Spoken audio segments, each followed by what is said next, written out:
पहले मुंह दिखाई दीजिए। क्या चाहिए आपको? देखिए जरा, आप क्या दे सकते हैं? ये लीजिए। Thank you. अब तो इजाजत है ना?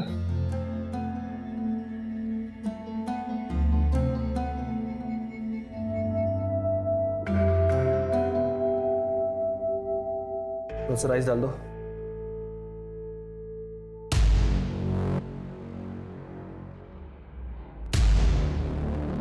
आप लोग कौन? हम लोग एंटी करप्शन डिपार्टमेंट से आए। आपको हमारे साथ चलना होगा। क्या? लेकिन क्यों? घूसखोरी के इल्जाम में। आज डिपार्टमेंट में काम कर रहे हैं, उसमें आपने घपला किया, इसलिए हमने इंक्वायरी बिठाई थी। आप बकवास कर रही है, मैंने कोई घपला नहीं किया। आप लोग को जरूर कोई गलतफहमी हुई है। मेरा बेटा ऐसा नहीं कर सकता। देखिए, आपको जो कुछ भी कहना है पुलिस थाने में कहना। चलो हमारे साथ। साहब, चलो। मैंने कोई घपला नहीं किया साहब। सर मेरी बात मानिए सर। चला। सर मैंने कोई घपला नहीं किया सर। गाड़ी में बैठो। साहब मेरा विश्वास करिए साहब। मैं सच कह रहा हूँ साहब। साहब मैं सच कह रहा हूँ साहब। निकालो। पापा 7 साल की सजा सुनाई गई है। सारी बिरादरी हंस रही है हमारे ऊपर। मैंने सारी जिंदगी ईमानदारी से काम करके इज्जत से गुजारी है। आज ये दिन देखना पड़ रहा है मुझे। आप ही लोगों की इज्जत थी ना मैं शादी करूं? मैं तो काम करके आप लोगों का हाथ बटा। एक निवेदन है तुझसे, आइंदा से तू इस घर में नहीं आएगी। मैं और बेइज्जती बर्दाश्त नहीं कर सकता। अब वो ससुराल ही तेरा घर है।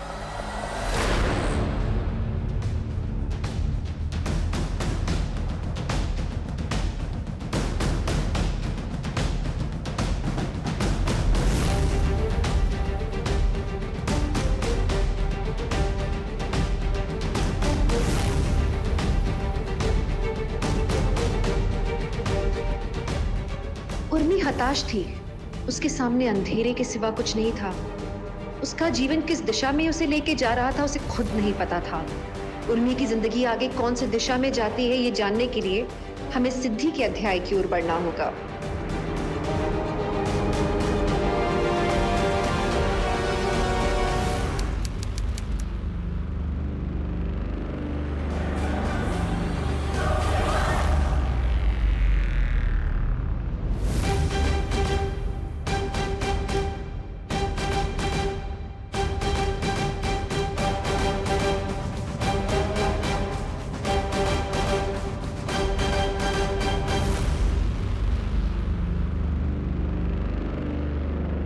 मैम, मुझे लगता है मेरे साथ कुछ गलत हुआ है।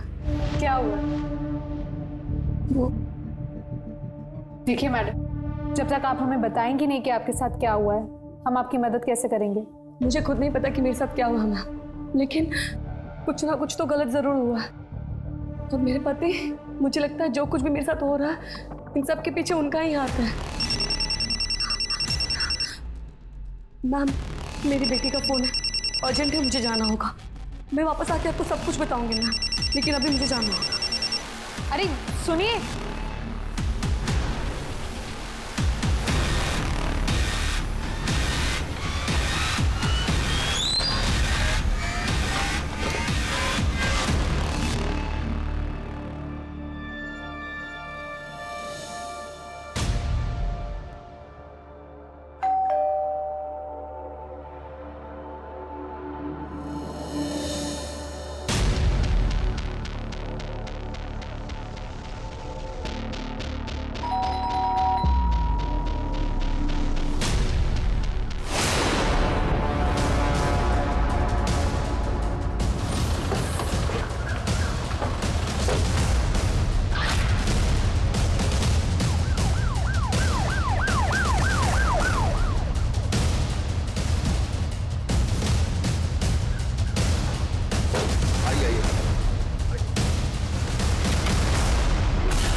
बच्ची का गला काटा गया है। पूरा घर छान मारो। सर, ये तो वही औरत है जो 2 दिन पहले आई थी पुलिस स्टेशन कंप्लेन लिखवाने। मुझे लगता है मेरे साथ कुछ गलत हुआ है। लेकिन कंप्लेन लिखाई बिना ही चली गई थी। सर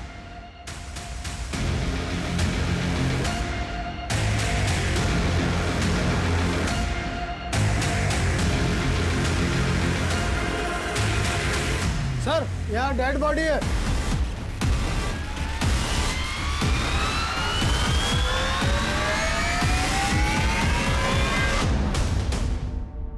फॉरेंसिक वालों को बुलाओ और घर सील कर।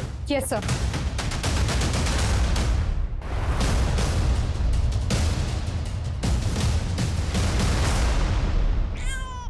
ये क्यों रो रहा है मेरा बच्चा? क्या हो गया? क्या हो गया? हाँ? अच्छा, ओहो, क्या हो गया? क्या हो गया? बहुत रोने लगा है आजकल। ला दे, मैं चुप करा। आप रहने दीजिए। क्यों? जब बच्चा पालना नहीं आता है क्या? देख लिया आपके पालने का नतीजा। अपने बेटे को तो पाल पोस कर क्रिमिनल बना दिया। अब मेरे बच्चे को आपके हवाले करके उसको भी क्रिमिनल नहीं बनाना चाहूंगी मैं। तुम्हारा दिमाग खराब हो गया है। सोच समझ के बात किया करो। मेरी ही गलती थी। मैं तुझे बहू बनाकर इस घर में ले आई। और अपने निकम्मे और क्रिमिनल बेटे से शादी करके मेरी भी कोई जिंदगी नहीं संवार दी आपने। लेकिन अपने बेटे की गलती थोड़ी ना दिखेगी। गलती तो सारी बहू की होती है। हाँ हाँ, सारी गलती तेरी ही है। ला दे मेरे बच्चे को। तुझे जहाँ जाना है जा सकती है।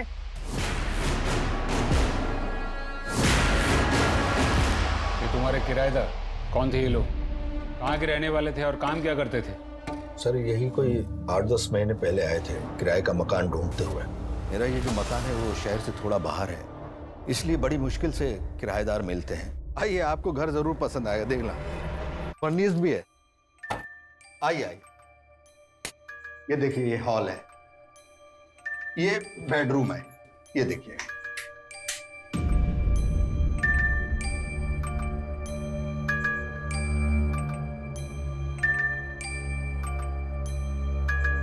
मम्मा, ये जगह अच्छी नहीं लग रही है।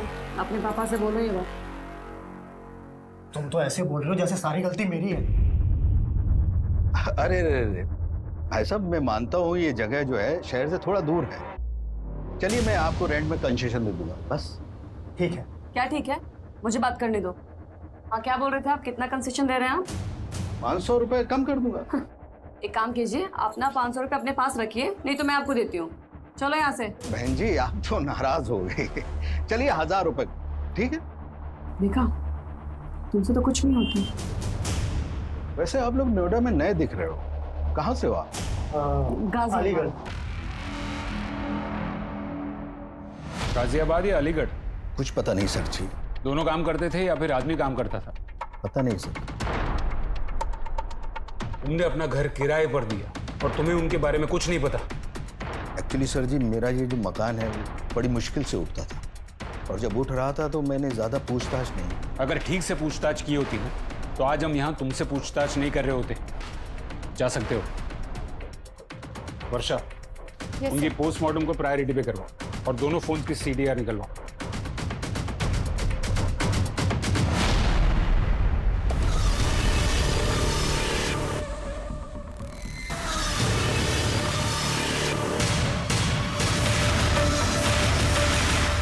सर, सिद्धि, उसका पति सुमन और रति की पोस्टमार्टम रिपोर्ट्स आ गई है। ये क्या? प्राइमा फेसी ऐसा लगा था कि तीनों की मौत चाकू के वार से हुई हो, लेकिन ये रिपोर्ट तो ये कह रहा है कि सिद्धि की मौत जहर खाने से हुई है, चाकू के वार से नहीं, और उसके बाद उसको चाकू मारा गया। सर, सिद्धि की मौत के कुछ दिन पहले सिद्धि पुलिस स्टेशन आई थी। सर, कहीं ऐसा तो नहीं कि सिद्धि हमें कुछ बताना चाहती हो अपने पति के बारे में, और शायद इसीलिए उसके पति ने सिद्धि को जहर देके मार दिया और फिर खुद को और अपनी बच्ची को मार दिया हो। Not possible.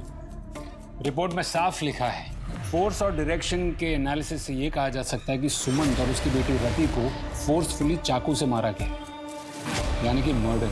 Sir, call data records तो अब तक आए नहीं है, लेकिन फोन कॉन्टैक्ट्स में 2 नंबर मिले हैं उनकी फैमिलीज के, और सुमंत के मोबाइल में भाई नाम से, और मर्डर के कुछ ही दिन पहले सिद्धि की अपनी माँ से बात होती है। दोनों का एड्रेस निकलवाओ।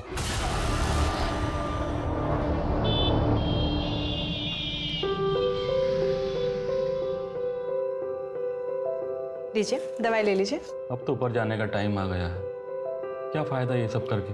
दवाई लीजिए, ऊपर जाए आपके दुश्मन। कितना ख्याल रखती है तू बेटी। तो हमेशा खुश रहे, तुझे अच्छा पति मिले। सबकी किस्मत में अच्छा पति नहीं होता अंकल जी। कितने खुश नसीब होंगे तेरे घर वाले जो तुझ जैसी बेटी मिली। मेरे घर वाले ऐसा नहीं समझते, इसीलिए आज मैं अकेली हूँ। बेटी, अपनी रोजी रोटी कमाने के लिए यहाँ काम करती हूँ। एनीवेज, आपके सोने का टाइम हो गया।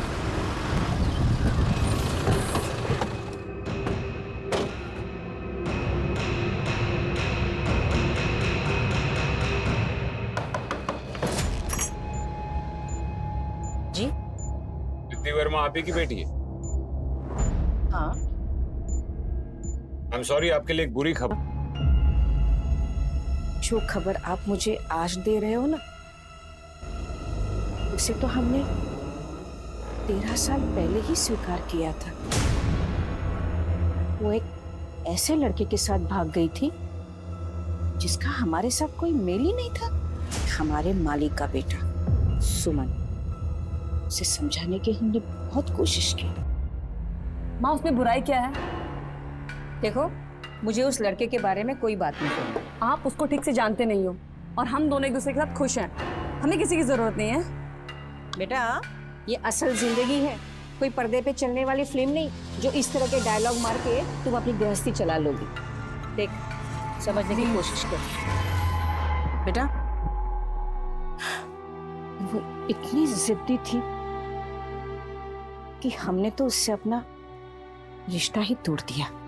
उसके बाद आपकी अपनी बेटी से कभी बात नहीं हुई? फोन किया था ना उसने हमें कुछ दिनों पहले। 13 साल। माँ, आपने सही कहा था, ये जिंदगी है, पर्दे पे चलने वाली कोई फिल्म नहीं। मैं बहुत परेशान हूँ माँ, आपसे मिलना चाहती हूँ।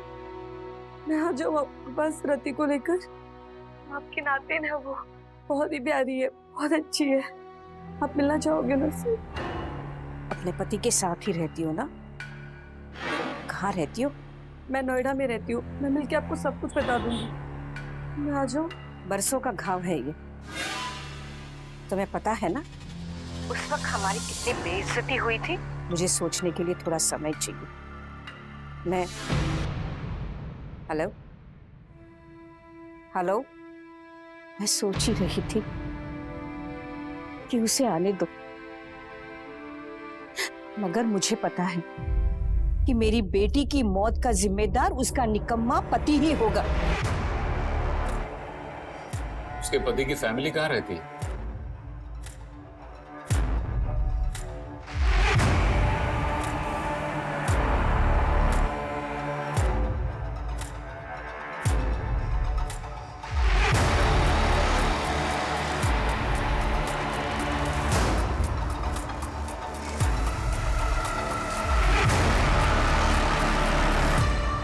तुम कैसे जानती हो राम जी भाई को?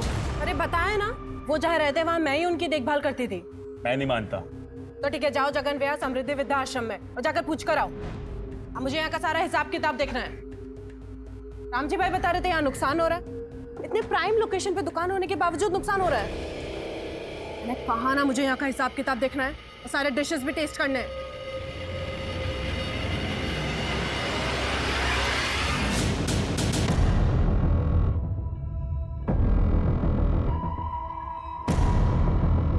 तुम ही सुमन के भाई हो? तो ए हीरो, जो बोल रहे हो उसका ठीक ठीक से जवाब दे। तू सुमन का भाई है? सिर्फ एक माँ के पेट से ही जने थे हम लोग, और इससे ज्यादा कोई रिश्ता नहीं है हमारा। क्यों? क्योंकि वो मेरे बाप का कातिल है। क्या मतलब? क्योंकि पापा हमेशा उसी को चाहते थे, मुझसे कहीं ज्यादा वो उससे प्यार करते थे। हमेशा गर्व से कहते थे कि मेरा सुमंत होनहार है, देखना पढ़ लिख कर बहुत आगे जाएगा। नाम डुबोकर लड़की के साथ भाग गया। पापा वो सदमा बर्दाश्त नहीं कर पाए और चले गए। तुम्हारी अभी बात होती है ना उससे? फोन आता है उसका तुझे? कभी कभी आता है, लेकिन जले पर नमक छिड़कने के लिए, सिर्फ ये बताने के लिए कि उसकी अच्छी कमाई है, खूबसूरत बीवी है, एक प्यारी सी बेटी है। हमारी किस्मत फोड़ के खुद की किस्मत बनाने चला था वो। जी में तो आता है कि इसे मार ही डालूं। कहीं सच में तो तूने उसे जान से नहीं मार दिया? क्या बोल रहे हैं आप? यही कि सिर्फ सुमन नहीं, उसके पूरे परिवार का मर्डर हो चुका है। क्या करते क्या हो तुम? टैक्सी चलाता हूँ। गाजियाबाद नोएडा आना जाना था? टैक्सी चलाता हूँ तो आना जाना तो होगा ही।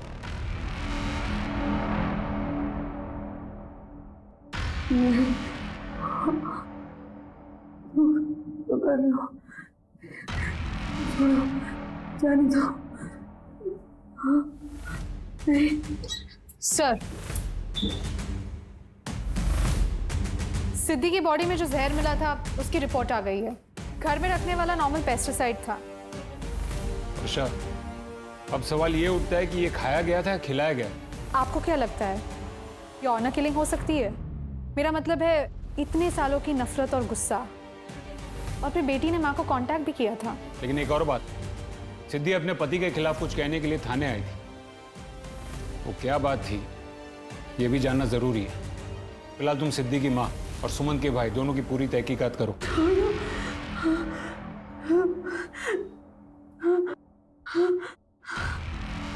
जाने दो मुझे, जाने दो।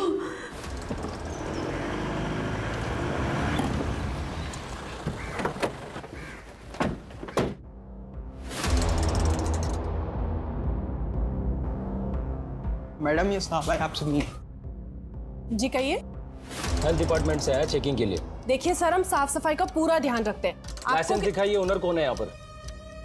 कौन सा licences? Health licence, trade licence, eating food licence भी और फायर सेफ्टी भी। आपको पता भी मैडम कितने लाइसेंस लगते हैं यहाँ पर? 5 साल से ये जगह चला रही हूँ सर मैं। फूड केटरिंग और होटल मैनेजमेंट में डिप्लोमा किया है मैंने। ठीक है, लाइसेंस की कॉपी दीजिए और ये सिंपल लीजिए आप। शाहनवाज, सर्टिफिकेट की कॉपी निकलवाओ, सर को दो। जी मैडम।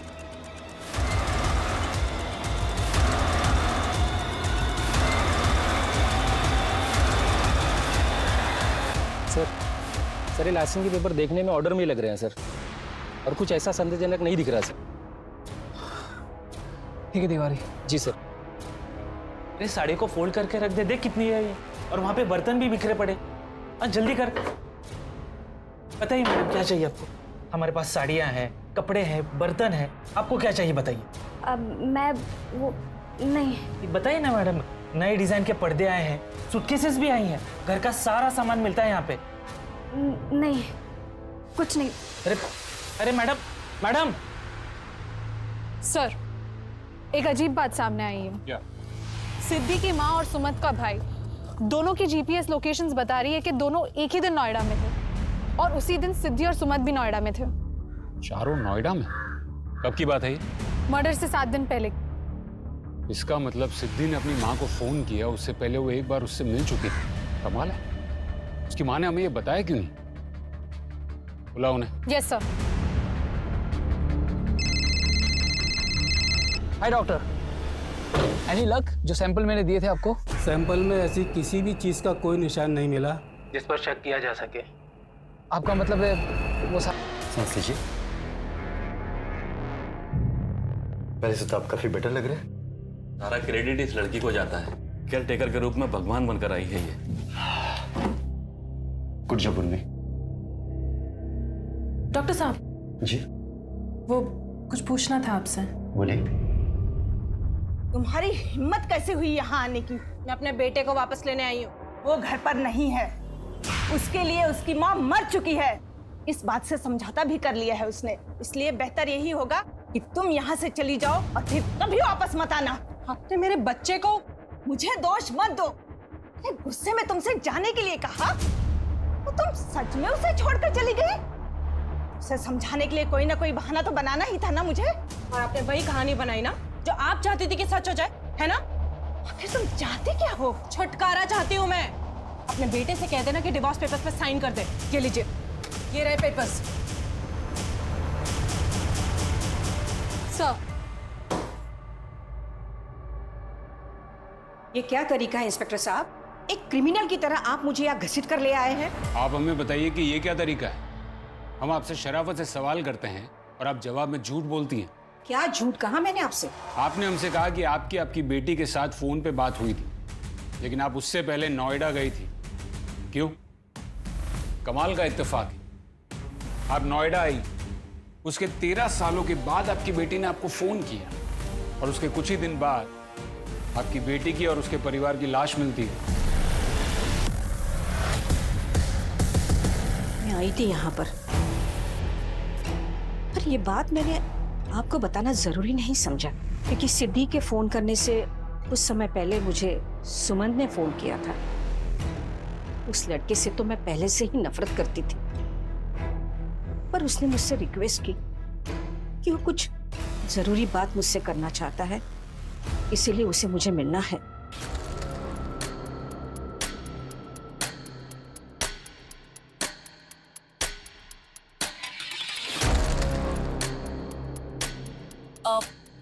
ये कहाँ लेके आए? आओ बताता हूँ। अरे लेकिन हम कर क्या रहे हैं यहाँ? मैंने कहा था ना, सरप्राइज है, अभी पता चल जाएगा। अरे लेकिन जा कहाँ रहे हैं यहाँ पे? मुझे तो समझ में ही नहीं आ रहा है कुछ। सिद्धि आओ तो सही, बताता हूँ। लेकिन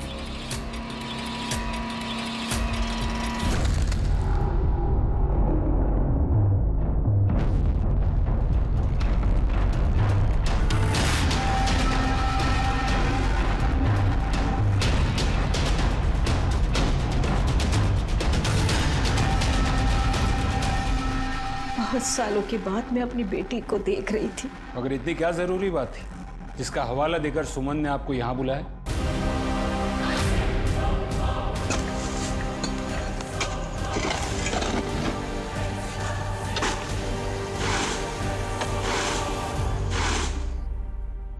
आप जानते हैं इसे? हाँ जानता हूँ, मगर अब ये यहाँ काम नहीं करती। कब छोड़ी इसने नौकरी? करीब 2 साल पहले, जब रामजी भाई की मौत हुई। रामजी भाई कौन? उसके पति 40 साल बड़े थे उससे। जब उर्मी यहाँ ज्वाइन हुई थी तो रामजी भाई उसे बेटी बेटी कहते थे, और बाद में, लेकिन जो होता है वो अच्छे के लिए होता है। रामजी भाई जाते जाते उसके लिए वो ढाबा छोड़ गए।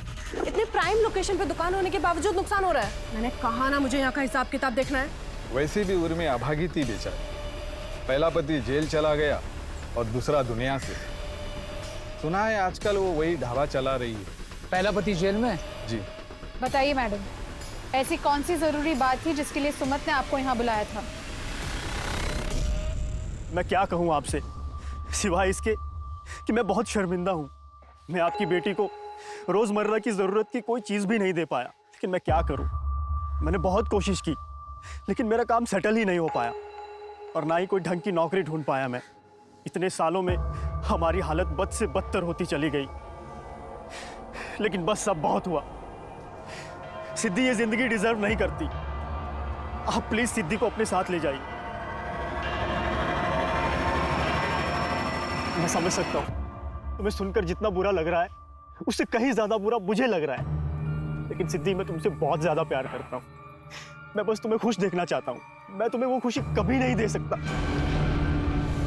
मुझे पता है तुम ये सब क्यों कर रहे हो।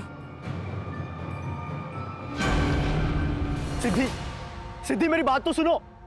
सिद्धि तो वहां से गुस्से में चली गई। उसके पीछे पीछे सुमन भी गया और कह के गया कि मैं अभी आता हूं। काफी देर हो गई, मैं उन दोनों का इंतजार करती रही और फिर वहां से निकल गई। और ये बात आपने हमसे छुपाई क्यों? आपको लगता होगा कि वो बहुत अच्छा पति था, मेरी बेटी का ख्याल रखता था, पर नहीं, ये सब कुछ ढोंग था। अरे उसने तो मेरी बेटी की जिंदगी नरक कर दी थी। खैर, मैं अब जा सकती हूँ। उम्मीद है कि इस बार आपने सब सच सच बताया होगा।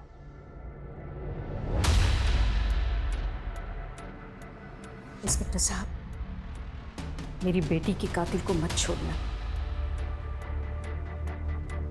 वर्षा, अगर हम शुरू से कैलकुलेट करें तो सबसे पहले हमें सिद्धि, सुमंत और रति की लाश में पोस्टमार्टम के मुताबिक सबसे पहले तीनों में से सिद्धि की मौत हुई, और वो भी जहर खाने की वजह से। दूसरी बात, मरने के 2 दिन पहले सिद्धि यहाँ पुलिस स्टेशन आती है और वो कुछ कहना चाहती है, लेकिन बिना कुछ कहे चली जाती। उसी दिन वो अपनी माँ को भी फोन करती है। माँ, आपने सही कहा था, ये जिंदगी है, पर्दे पे चलने वाली कोई फिल्म नहीं। माँ, मैं बहुत परेशान हूँ माँ। इन दोनों बात में एक चीज कॉमन है कि वो अपने पति के बारे में कुछ कहना चाहती थी। और मेरे पति, मुझे लगता है जो कुछ भी मेरे साथ हो रहा है इन सब के पीछे उनका ही हाथ है। और तीसरी बात, यहाँ आने या फिर अपनी माँ को फोन करने के 4 दिन पहले सुमन सिद्धि की माँ को यहाँ बुलाता है।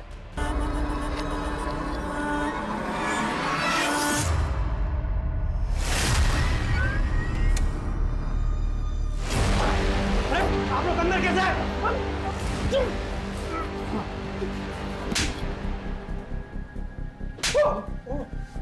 मानना पड़ेगा, काबिलियत तो बहुत है तुझ में। काश अपना दिमाग सही जगह पर इस्तेमाल किया होता, ना ही कि क्राइम में। अब ये लाइसेंसेस, पासपोर्ट्स, ग्रेजुएशन सर्टिफिकेट्स, इनके अलावा और कौन कौन से डॉक्यूमेंट्स तेरे फर्जी घूम रहे मार्केट में? बोल।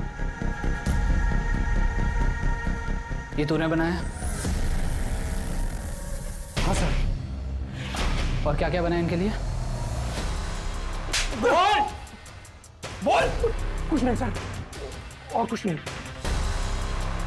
सर, हमने चेक किया, सुमंत का भाई सुनील उस दिन नोएडा भाड़ा लेके आया था। उसकी दूसरी एक्टिविटीज पे कुछ शक करने जैसा नहीं लगा। और एक बात सर, हमारे खबरी के मुताबिक सेक्टर 78 की मार्केट में सिद्धि और सुमंत दोनों को देखा गया था। और जिस आदमी ने उन्हें देखा था, उसे ये बात इसलिए याद है क्योंकि सिद्धि और सुमंत दोनों बहुत लड़ रहे थे, लेकिन किस बात पे लड़ रहे थे वो सुन नहीं पाया। सिद्धि रुको, छोड़ो मेरा हाथ। तुमने मेरी मर्जी के खिलाफ ये सब क्यों किया? और मेरी माँ बिल्कुल सही कहती थी कि तुम मेरे लायक ही नहीं हो। सिद्धि, एक बात तो जाहिर है कि दोनों में बनती नहीं थी, लेकिन जैसे इस आदमी ने सुना है, शायद दूसरों ने भी सुना होगा। हमें इनके बारे में और इन्फॉर्मेशन चाहिए। जी सर। ऐसी कौन सी बात है जिसकी वजह से जिंदगियां ऐसे खत्म हो गई?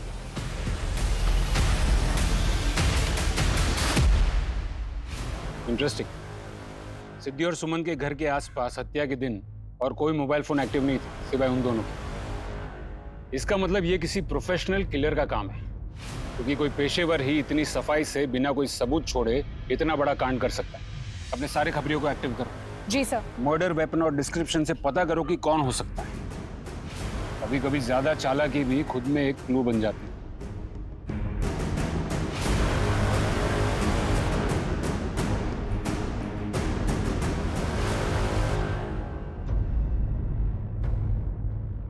सर, चाय वालों को तो कुछ नहीं पता। चलो वहां जाके दीजिए। ये ले, ये सब घड़ी करके रख। ये वो बाजू पकड़। अरे सर आइए, क्या दिखाऊं आपको? आपने इनको देखा है? हाँ सर, ये 1 हफ्ते पहले मेरी दुकान पे आए थे। दोनों ने काफी सारा सामान लिया था। मैडम ने साड़ी भी ली थी, खुश लग रहे थे वो। आर यू श्योर वो दोनों खुश लग रहे थे? हाँ मैडम।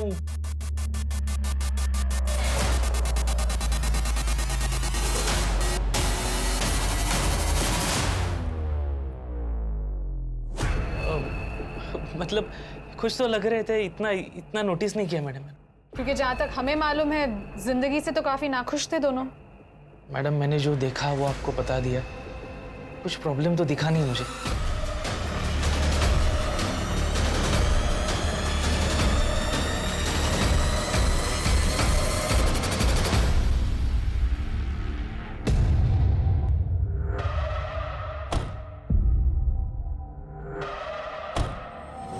ये देख, ये नया माल आया है ना, इसको वहां पे उस कॉर्नर में रख। और ये धूल देख कितनी है। आइए मैडम, बताइए क्या चाहिए आपको? जी मुझे वो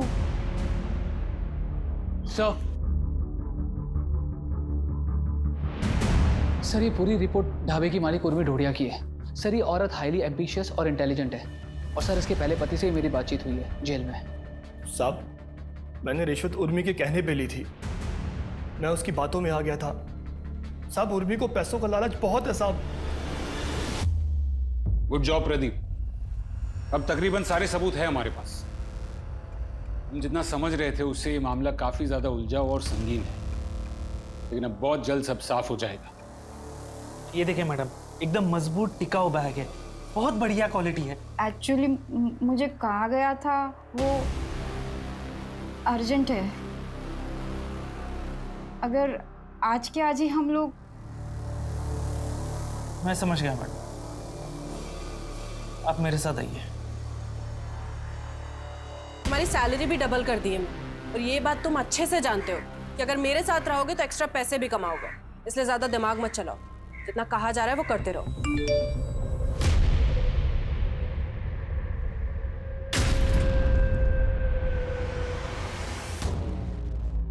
thank you so much sir, आपने सब कुछ बहुत अच्छे से समझा दिया।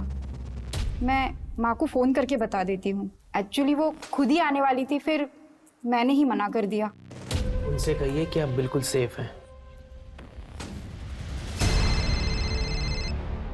हेलो। हाँ माँ, मैं बिल्कुल ठीक हूँ, आप बिल्कुल टेंशन मत लो। यहाँ सब कुछ एकदम सेफ है। बस आप एक काम करो, मेरे पिकअप के लिए गाड़ी भेज दो। वो जो दुकान है ना, बस उसके पीछे वाली ही गली में है। ठीक है माँ। वर्षा, गाड़ी निकाल।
हाँ मदन बोलो, मरने वाली फैमिली की सुपारी किसने दी थी, कुछ पता चला?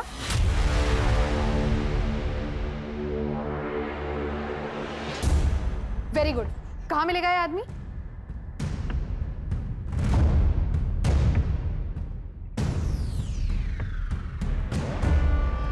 सर, किलर के बारे में इंफॉर्मेशन मिली है। गुड, टीम तैयार करो, उठा लो उसे। Right sir.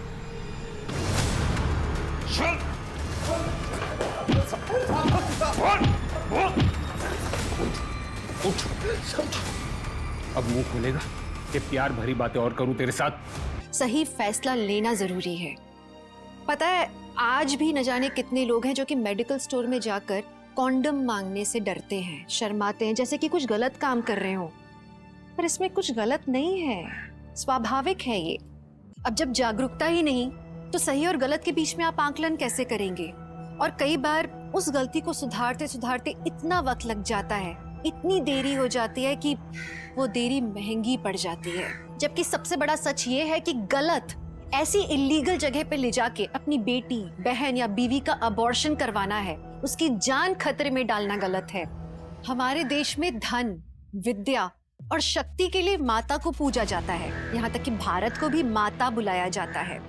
लेकिन हमारे देश में एक माँ को मजबूर किया जाता है कि वो एक बेटी को, एक माता को जन्म न दे। अगर घर में एक बेटी पैदा हो जाती है तो मातम का माहौल बन जाता है। उसकी पैदाइश पे ही उसकी शादी और दहेज का डर छा जाता है। अपनी बेटी को सशक्त बनाओ, उसे अपने पैरों पे खड़ा करो। वो आपका सहारा नहीं चाहेगी, फिर वो आपका सहारा बनेगी। इस बात पे भरोसा करो। बस अभी बहुत हो गया। मैं हाथ जोड़ के आपसे विनती करती हूँ कि बेटे और बेटी में फर्क बंद कीजिए। अगर आप पूरे आत्मविश्वास के साथ अपनी बेटी के साथ खड़े रहेंगे तो पूरा समाज उसकी इज्जत करेगा। और हाँ, ये किसी भी अनरिलायबल अबॉर्शन सेंटर पे अपनी बेटी को मत लेके जाइए। ये सिर्फ गैर कानूनी ही नहीं है, उसके लिए घातक, उसके लिए बहुत खतरनाक है। तो मैं दिव्यांका त्रिपाठी दहिया अब लेती हूँ आपसे विदा, इस वादे के साथ कि आपसे फिर मिलने आऊंगी एक और नई और सच्ची कहानी के साथ। तब तक देखते रहिए क्राइम पेट्रोल, सतर्क, विमेन अगेंस्ट क्राइम।